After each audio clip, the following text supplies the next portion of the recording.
No tere kõigile, Hõbekunn siin ja täna mõtlesin, et räägiks siis võib-olla nendele uutele inimestele, kes tahaks nagu hõbedamaailma sisse tulla, et millega peaks arvestama või nagu mida peaks ostma. Et ei ole ju mõtet ennast vaeseks osta ja ei ole mõtet osta selliseid asju, millest hiljem lahti ei saa. Et kui siia maailma ikka tulla, siis tulla eesmärgiga, et 10-20 aasta jooksul võiks ju ikka kasumit saada ja kui aeg oleks müüa, siis et oleks piisavalt lihtne nendest asjadest lahti ka saada. Ja täna siis näitangi siis võib-olla mõned mündid või siis räägin mõndadest probleemidest, mis võivad kaasneda sellega, kui te ostate näiteks valesi asju. Aga võib-olla alustakski siis näiteks müntidest, millesse ma soovitaks investeerida ja ma räägin kohe, miks. Näiteks siis võtame sellised tavalised mündid, mis meil on ka Eestis täitsa kättesaadavad ja sobivad väga hästi investeerimiseks. Et võtaks siis esimesena sellise mündi nagu Hiina panda. Ja siin peal on siis kirjas 1 troy ounce silver 99,9%. Eesti keeles siis põhimõtteliselt 1 unts hõbedat kõige puhtama prooviga, 99,9. Ja tegelikult on vahe, inglise keeles on siis ounce ja on troy ounce. Ounce on siis 28 grammi seal midagi ja troy ounce on siis 31,1 grammi. Ja troy ounce'ides mõõdetakse siis müntide kaalu. Ja siin on siis, jätke meelde, et mündid on siis troy ounce'ides. Ja see troy ounce on siis 31,1 grammi. Et see münt siin kaalub 31,1 grammi ja on kõige puhtama prooviga 999. Ehk siis 99,9% hõbeda sisaldusega. Nii, see münt sobib väga hästi investeerimiseks. Just sellepärast, et tal on peal kirjas 1 unts ja ka proov on peal, et ta on puhtast hõbedast. See münt on siis 2008 aasta. Aga nüüd ma näitan, aeg läks edasi. Sama Hiina panda, aasta muidugi teine, aga vaadake, kaalu 30 grammi puhast hõbedat. Hõbeda sisaldus on ikka 99,9. Aga vaadake, mida hiinlased tegid. Põhimõtteliselt nad võtsid 1,1 grammi siit mündist hõbedat ära. Aga ütleme, et hind on hetkeseisuga, kui ma vaatan nagu kohtades, kus on saada münte, siis ta on sama hinnaga, mis 1 untsised mündid või veel kallim. Ja mingit haruldust hilisematel aastatel ei ole, sest neid vorbitakse miljonites. Ja samuti kaotate 1,1 grammi iga mündi pealt. Et 31,1 grammi, 30 grammi. Ja aastaks on sellel mündil 2024. Et ma peast ei mäletagi, kuna nad muutsid selle ära 2016 vist. Ma ei tea, midagi sellist. Siis nad hakkasid 30 grammiseid tegema. Aga põhimõtteliselt varasemaid aastaid isegi nagu tasuks juba võtta neid 1 untsiseid. Siia tasuks nagu investeerida. Kellele näiteks Hiina mündid ei sobi, siis meil siin lähedal ka Austria teeb münte. Peal on kirjas mündi väärtus 1,50 eurot. Sellest saaksite ka poes maksta 1,50 eest. Aga kindlasti ei tasu see ära, sest münt ise on ju hetkeseisuga väärt juba üle 40 euro maailmaturu hinna järgi.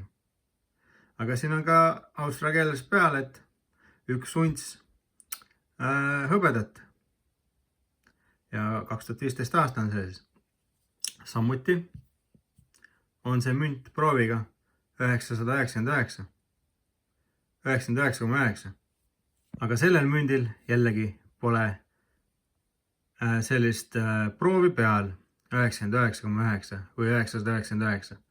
Kuid siin on austria keeles kirjas silber ehk siis puhas hõbe ja samuti siin. Et tegelikult on ka see münt 99,9 prooviga ja 1 unts ehk siis 31,1 grammi. Aga kui teile ka austria münt ei sobi,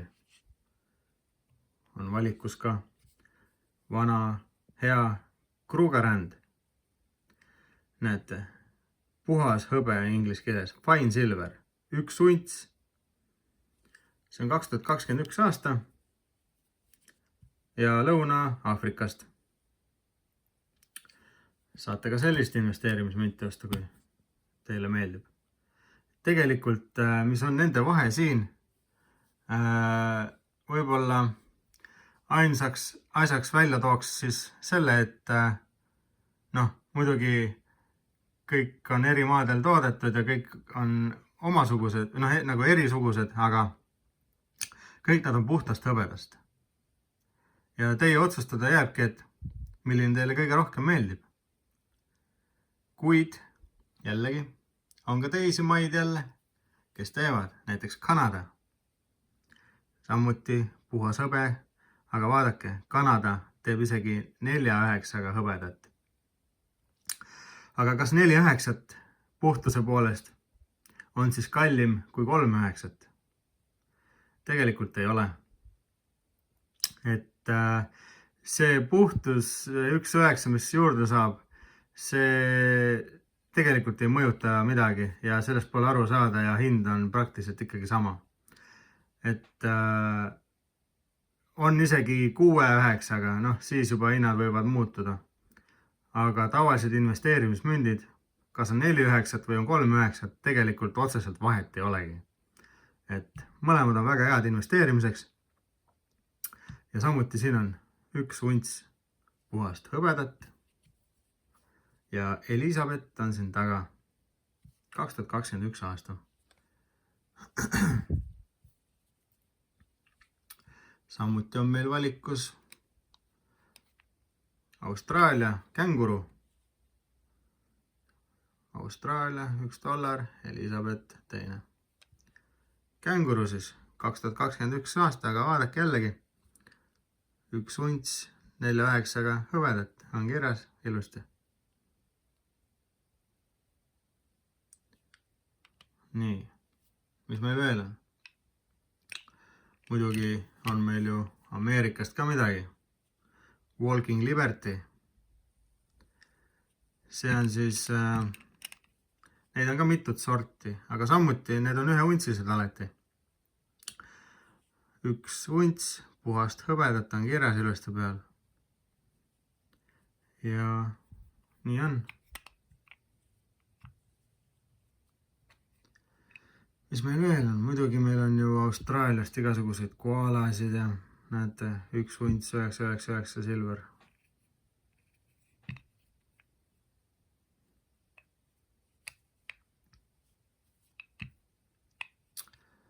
Valikut on iseenesest.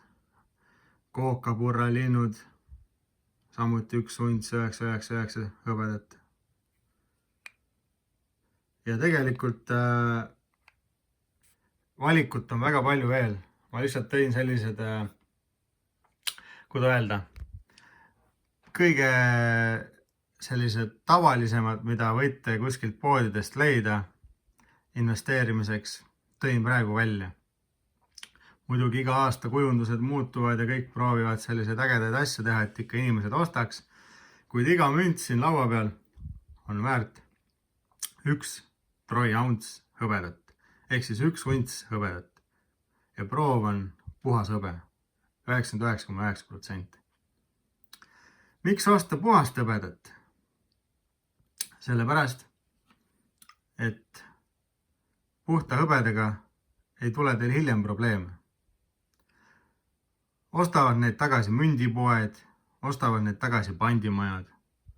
ostavad seda hõbedat kokku refineerijad. Ja kes teab, võib-olla tulevikus saate ka pangas mingisuguseid vahetustehinguid teha hõbedaga. Seda me ei tea. Aga on ka münte, mis on kandilised. Siin on siis draakon. Ja teisel pool $1 on see väärt. 1 unts 4,9 hõbedat Austraalia poolt. Ja nii on, et ei pea alati ringikujuline olema. On ka 4-kandilisi münte.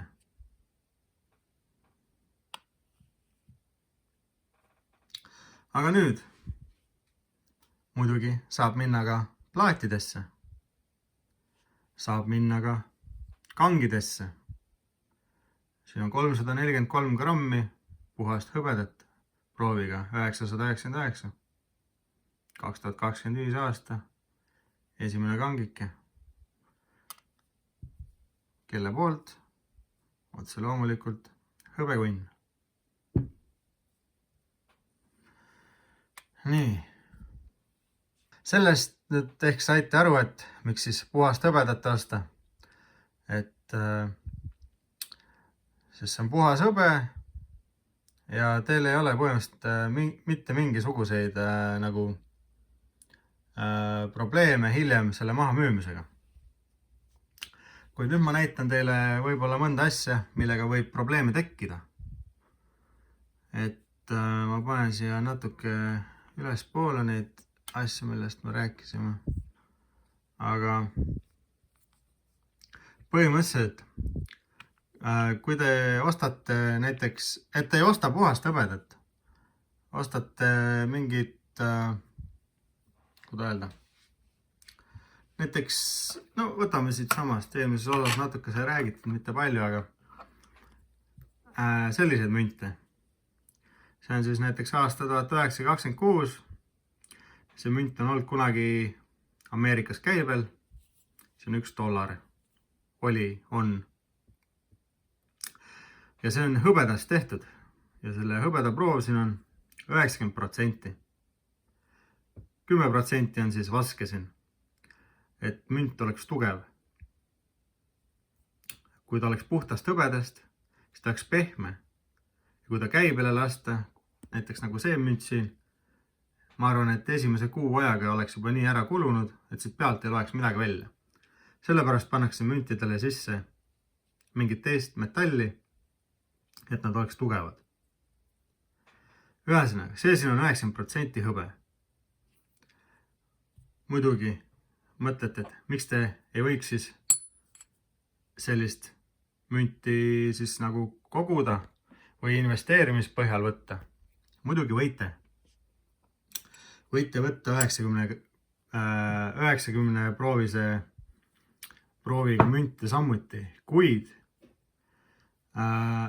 muidugi erinevalt seisukorrast ja aastast võib tekkida sellistedel müntidel ka ajalooline väärtus. Et neid ei pruugi olla enam palju, nad võivad muutuda haruldaseks ja selle tõttu nad võivad väga palju hinda nagu juurde saada. Aga sellised tavalised, mida on toodetud kümnetes, sadades miljonites, üldiselt on väärt lihtsalt põhimõtteliselt oma, ütleme, hõbeda sisalduse. Ja eks mündipoed natuke tahavad vahelt ka võtta, siis natuke on juurde pandud. Aga mis võib tekkida selliste müntidega? Probleemiks on hilisem maha müümine. Et näiteks need mündid olid siin 90 prooviga. Samuti näiteks mingisugused hõbenõud, mis teil on. Ostate neid kokku ja mõtlete, et pensionil kunagi hea müüme maha, aga te peate alati mõtlema, kuhu te müüte, kes neid ostma hakkab. See on siis vana tsaariaegne salvretiohoidja. Siin on proov 84 peal. Ehk siis 840 prooviga hõbe on see. 84% ja hõbedat on siin sees. Ülejäänud on siis midagi muud. Siis järgmiseks näiteks mul on siin vanad Tsaari 20 kopikalised. Need ei ole väga vanad, kuid siiski nendes on 50% hõbedat. Aga nüüd ma räägiks, miks võib-olla poleks kõige mõttekam nendesse investeerida, sellistesse asjadesse, puhta hõbeda asemel. Näiteks on see, et kui te lähete kunagi neid maha müüma, siis olgugi näiteks, et hõbeda hind on tõusnud, kuid ütleme, et meil on Eestis väga vähe mündipoode, kes on nõus ostma münti mündi hinnaga. Ja üldiselt te lähete siis kuhugile võib-olla kokkuostja juurde või pandimajja. Ja nemad juba pakuvad juba eos vähem selle eest, kui ta hetkeseisuga väärt on. Oktsioonisaitidel on jälle teine teema. Seal maksate igasugused teenustasusid ja seal on ka muid riske. Aga ühesõnaga, mida ma teile öelda tahan, et kui te lähete nende müntidega nüüd mündipoodi või pandimajja, siis kuna see ei ole puhtast hõbedast, siis pandimajad, mündipoed ja kõik sellised kokkuostjad ostavad need mündid natuke alla turuhinnaga kokku. Siis saadetakse, no kui on muidugi mõned ilusad, siis pannakse need välja müüki uuesti. Aga üldiselt, kui võtta suuremas pildis näiteks Ameerikas, siis korjatakse need kokku ja näiteks kui kilo kokku saadakse, kilo hõbedat näiteks, ma ei tea, nendes müntides või 10 kilo, saadetakse need refineerijale. Refineerijate ülesanne on siis sellest mündist või nendest müntidest võtta välja hõbe ja eemaldada muu metall. Ehk siis, kui siin on 90% hõbedat, siis 10% vaske, siis on vaja see vask siit hõbedast välja saada. Ja selleks kasutatakse lämmastikhapet. Kuid kuna hõbe ja kuld on nii palju tõusmas hetkeseisuga, nii kiiresti, kogu aeg tõuseb ja tõuseb ja tõuseb, sõjad on käimas, inimestel on hirm, õudsad inflatsioonid on üle maailma, siis refineerimistehased, neil on mitme kuu varud juba kokku ostetud neid münte, mida on vaja refineerida. Tehased töötavad 24/7. Aga nüüd on probleem selles, et refineerijad ei osta enam mündipoodidelt ja kokkuostjatelt hõbedat, mis ei ole puhta hõbeda sisaldusega. Kui puhta hõbeda sisaldusega mündid ostetakse kokku, kallatakse kohe vormidesse, kas kilo, mis iganes, mingi 10 kilo, mingi suured sellised kamakad, saadetakse kuhugile riikidesse, siis neid peab refineerima. Aga refineerimistasud on samamoodi üles läinud. Ja see lämmastikhape on läinud väga kiiresti, väga palju kallimaks. Metallide eemaldamine on väga kulukaks läinud. Ja siis on refineerijad hetkel peatanud kokku ostmise siis põhimõtteliselt sterling silverile, ehk siis näiteks kõik nõud, mis on prooviga 925 hõbe. Kahvlid, noad, taldrikud, samuti mündid, mis on 90. See on veel hullem. Mida väiksem proov, seda rohkem lämmastikhapet on vaja, et lahustada see münt ära, et saada kätte see hõbe. Aga kuna see lämmastikhape on nii kallis, siis refineerimistehased on peatanud juurdeostu. Ja nüüd on mündipoodidel selline lugu, et paljud on omal juba lao nii täis ostnud, et nad ei saa juurde osta. Neil on vaja ju tegutseda äris. Neil on vaja muid asju osta, mis müüb, mis, saate aru küll, ärina. Ja nad ei saa lõpmatult seda kokku osta. Ja nüüd on selline seis, et ka mündipoed ja pandimajad ei saa enam osta sellise prooviga asju, kuna refineerijad ei ole nõus nendelt ostma. Ja nüüd sina, lihtinimene, kes oled aastaid võib-olla kogunud vaatad, et hõbeda hind on laes, nüüd oleks õige aeg välja astuda sellest ja pensionit nautida, siis sul on käed ripakil, sest sa ei saa lahti sellest. Keegi ei osta sult seda ära. Muidugi on ka teisi kohti, oksjonid, asjad, aga sa, nagu ma ütlesin, võid pika ninaga jääda, sult ei pruugita samamoodi ära osta. Okei, mõned ostetakse, aga kui sul on kilode viisi neid ja sa ei taha, ei julge kilo korraga müüki panna, et äkki pakutakse nii vähe või midagi, hakkad 1 sendi kaupa müüma. Iga mündi pealt sult võetakse vahelt teenustasud. Aga mõtle, kui ei tehtagi normaalseid pakkumisi, pool muidu annad ära. Jälle probleem. Et selliste asjadega, mis ei ole puhtast hõbedast, võib tekkida probleem. Ja sellepärast soovitangi, kui üldse hõbedasse investeerida, siis ainult puhtasse hõbedasse, mis on 1 unts vähemalt ja prooviga 99,9. Muidugi võite ka suurematesse müntidesse minna ja kiloseid münte on olemas. 10-untsiseid plaate on olemas, 100-untsiseid kange on olemas ja nii edasi. Aga mida suuremaks läheb kang, seda soodsamalt te tavaliselt kätte saate. Kuid kui te tõttate müüma, on samuti see, et mida suurem kang teil on või münt, seda soodsama hinnaga samamoodi ostab tagasi siis see mündipood või kokkuost. Väikse müntidega on see, et inimesed kardavad, et kui võib tulla mingi selline majanduslik halb olukord, siis on parem tegelikult koguda selliseid 10-untsiseid kangikesi ja 1-untsiseid münte. Seletan lahti miks. Sellepärast, et kui teil on näiteks tuleb mingi eriolukord, teil on vaja 150 eurot. Te võtate 3 münti, lähte müüte maha. Hetkeseisuga 2025 aastal on sellised hinnad. Kui te vaatate seda videot 10 aasta pärast, siis see 1 münt võib olla 500 eurot. Ärge saage valesti aru. Aga igastahes hetkel on siis niimoodi.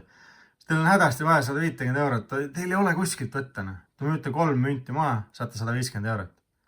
Aga see inimene, kes on ostnud omale kilosed hõbekangid, temaga on natuke keerulisem lugu sellepärast, et tema peab terve selle kangi maha müüma suure raha eest. Kuigi tal on ainult 150 eurot vaja. Ja siis ta jääb jälle võib-olla miinusesse. Aga muidugi, kui ta teeb seda 20 aasta pärast, siis ta on igat pidi plussis. Aga mida ma öelda tahan, et soovitaks koguda 1-untsiseid münte ikkagi. Ja kui teil on piisav kogus neid juba, ma ei tea, 500 untsina, siis soovitaks minna suuremate selliste kangide plaatide juurde. Et ma arvan, et see on selline mõistlik kogus.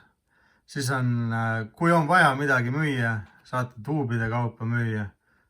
Müüte 1 tuubi maha hetkeseisuga, ma ei tea, üle 1000 euro natuke, 20 münti, 25 münti on sees. Et hea lihtne. Saate kas või 1 mündi kaupa maha müüa, ei pea tervet oma kuradi suurt kangi maha hakkama müüma. Samuti Ameerikas on lisaks käibel või nagu lisaks müntidele, kui need on päriselt nagu mündid, siis seal on ka ringid, roundid kutsutakse, silver rounds. Nad on samasugused, kaaluvad 1 unts.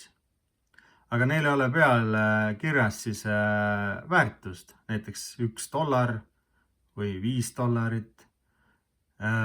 Aga nad on samuti, kaaluvad 1 unts, 31,1 grammi ja nad on prooviga 99,9. Puhas hõbe. Nemad on tavaliselt seal mingi $2-3 või niimoodi on soodsamad, kui näiteks see Ameerika kotkassin näiteks. Et kui see maksab näiteks 50 euri, siis roundi saate näiteks 47 euri, 48 euri kätte. Et ka neid, sinna tasub investeerida. Ja kui te ostate suuremates kogustes, siis juba teatud summa pealt te saate 1 untsi rohkem, kui te ostate raunde, kui te peaks ostma neid kotkaid. Aga seal ongi see premium, et kuna 1 on münt, mis on ametlikult riigi mündiäri poolt toodetud ja teine lihtsalt eramüntide poolt toodetud puhas hõbe nagu ring siis rõngas. Siis vahe ongi lihtsalt selles, et mõlemas on 1 unts hõbedat, mõlemad on sama prooviga, aga lihtsalt ühte saab kutsuda mündiks ja teine on lihtsalt round. Kuigi lõppude lõpuks mina ütleks seda, et mida rohkem on teil hõbedat, seda parem see on ja iga unts, mis tuleb lisaks, see on ju alati hea. Et on ju suur vahe, et kas teil on, ma ei tea, näiteks 1000 seda Ameerika Eagle'it või näiteks 1005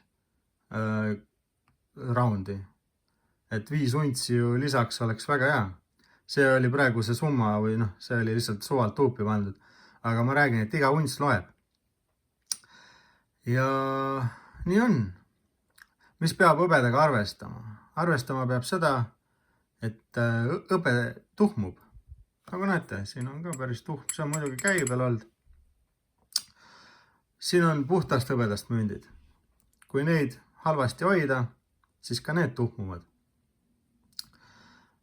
Näiteks, kui te võtate kapslist välja, jätate õhu kätte, siis nad samamoodi muutuvad selliseks pruunikaks, hakkavad toonima ja mis iganes. Samuti võivad tulla müntidele, puhtast hõbedast müntidele peale milkspotid, piimaplekid. Need on sellised valged laigukesed, mis võivad suvalisel ajal tulla hõbedale peale. Ja teinekord need mündid näevad väga rõvedad välja. Seal on mitu plussi, mitu miinust. Näiteks 1 plussiks on see, et kui teie mündil on piimaplekk peal, siis te teate, et see on 100% hõbe, puhas hõbe. Puhtale hõbedale võivad tekkida need peale.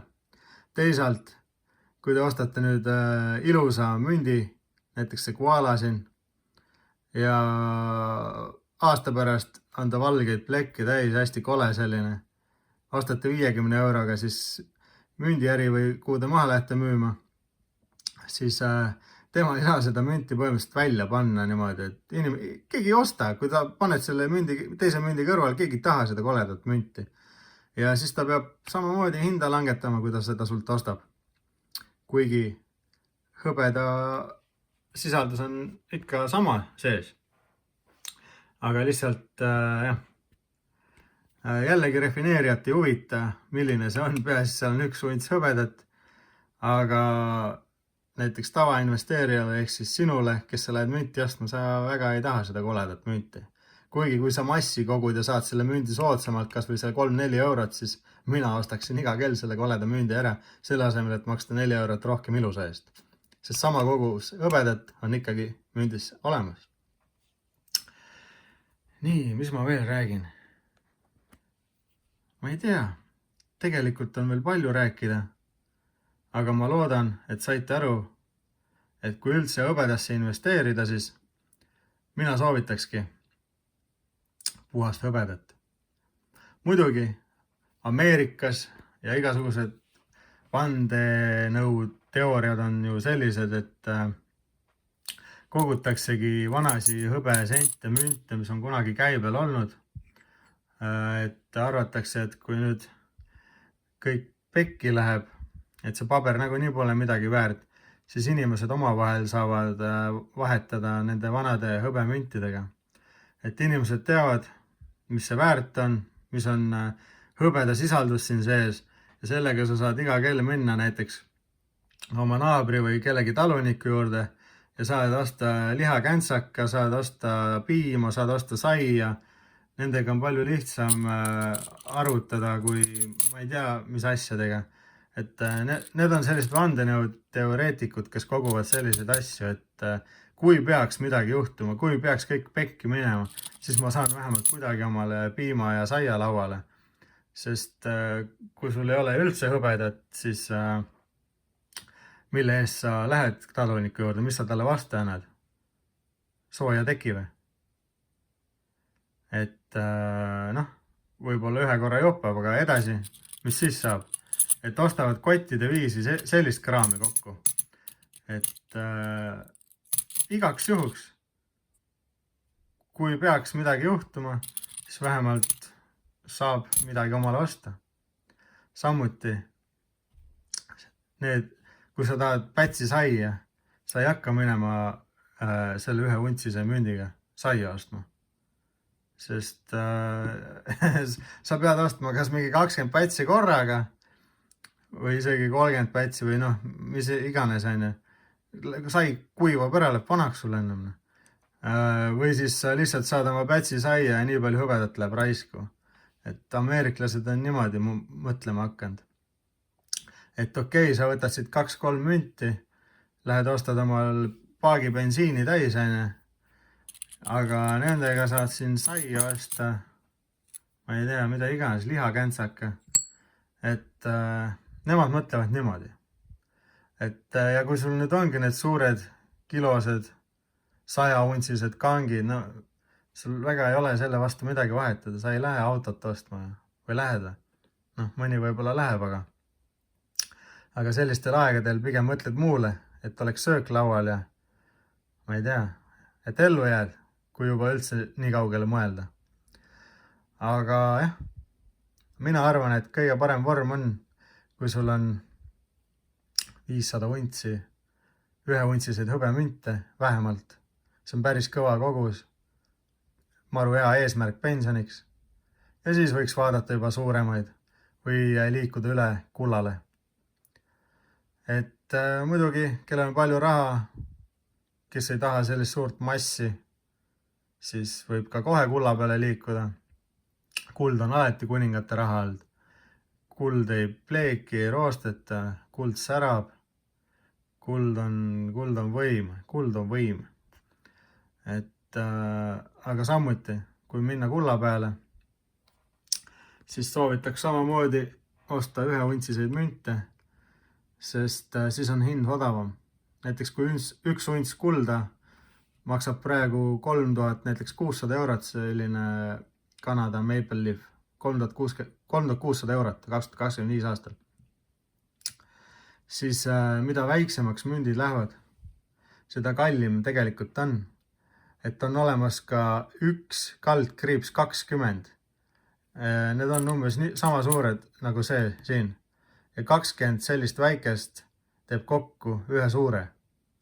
Aga kui sa nüüd arvutad selle et kui sa ostaksid ainult väikseid, et 20 tükki ostad kokku omale, siis kui sa arvutad kokku lõpuks hinna, siis kui 1 unts on 3600, siis lõpuks tuleb välja, et sa maksid mingi 4500 eurot. Ehk siis põhimõtteliselt mingi 900 eurot rohkem.